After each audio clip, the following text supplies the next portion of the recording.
Courage versus rage. Knowing the difference can change how you lead and how you live. Let's get straight to it. Not all strong reactions are strength. Sometimes what looks like confidence, assertiveness, or speaking your truth is actually rage in disguise. And if we're not careful, we start calling it courage.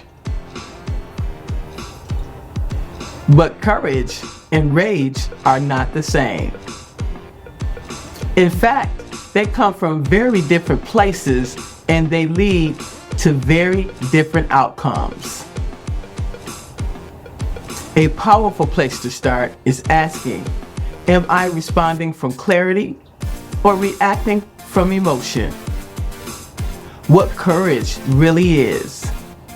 Courage is not loud. It's not reactive. It doesn't need to overpower anyone. Courage is grounded, intentional, and controlled. It looks like speaking the truth even when it's uncomfortable, having difficult conversations without avoiding them, setting boundaries without hostility, staying composed under pressure, taking action despite fear. Courage requires self-awareness and discipline. It is not the absence of emotion, it's the ability to lead through it instead of being led by it. What rage really is? Rage is different. Rage is reactive, emotional, and often driven by something unresolved. It may feel powerful in the moment, but it's usually impulsive and lacks clarity.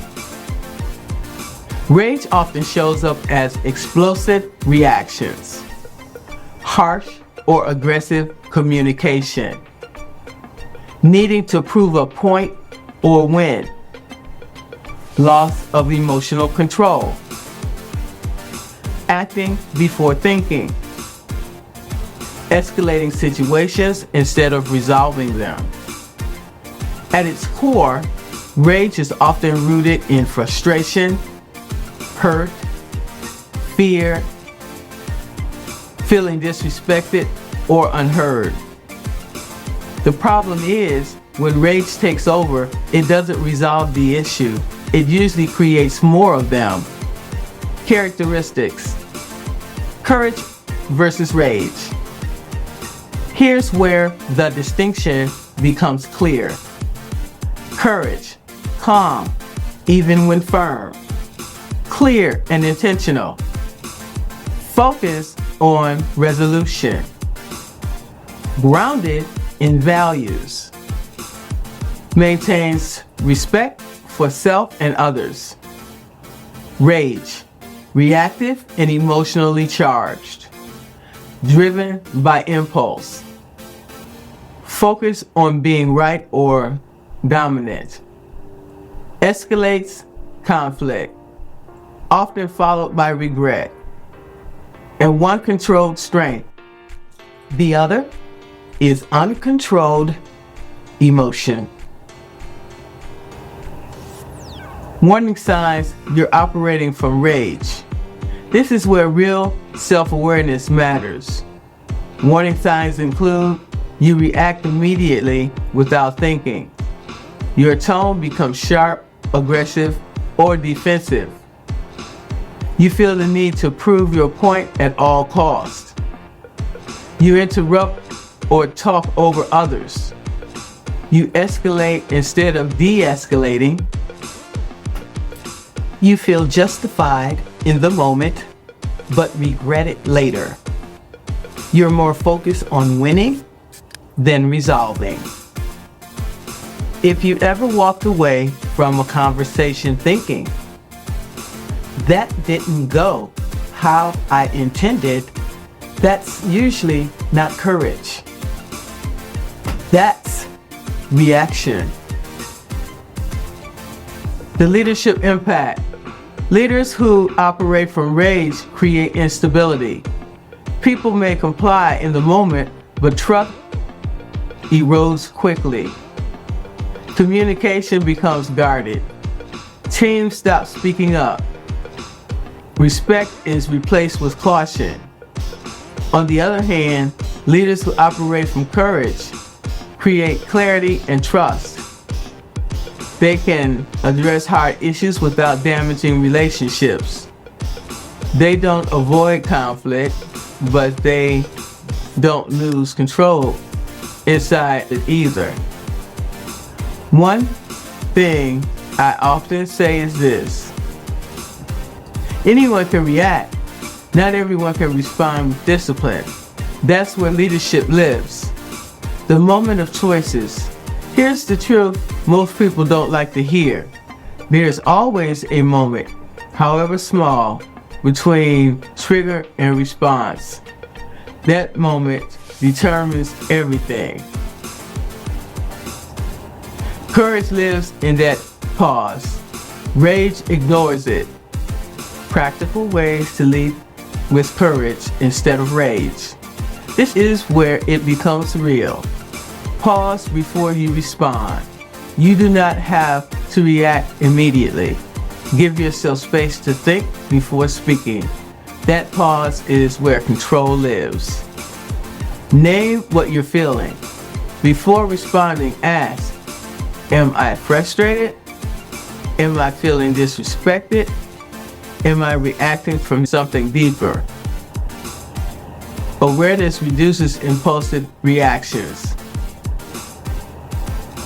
Focus on the outcome, not the emotion.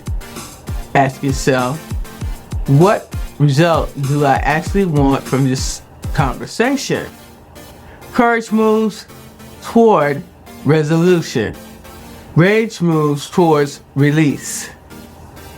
Lower the volume, increase the clarity. You don't need to raise your hand to be heard.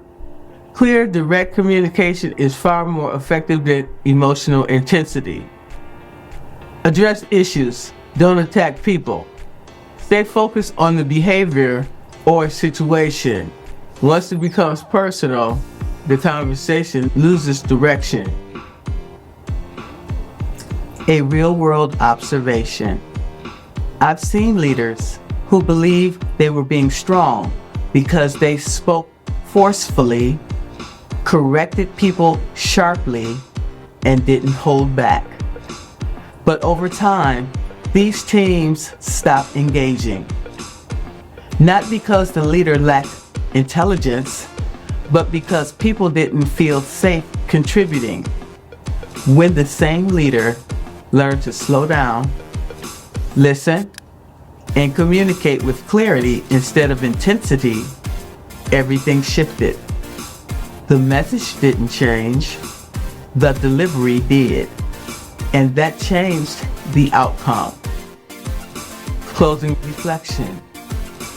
Courage and rage can look similar on the surface. Both can be direct. Both can be intense. But one builds trust, the other breaks it. Courage is controlled strength. Rage is uncontrolled reaction.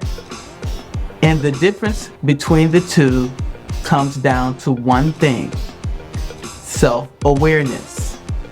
Because truth is, if you don't learn to manage your emotions, they will manage you. A final question to reflect upon. In moments of pressure, am I choosing to lead or just reacting? One suggestion to strengthen this even further: courage speaks with control, rage reacts without it.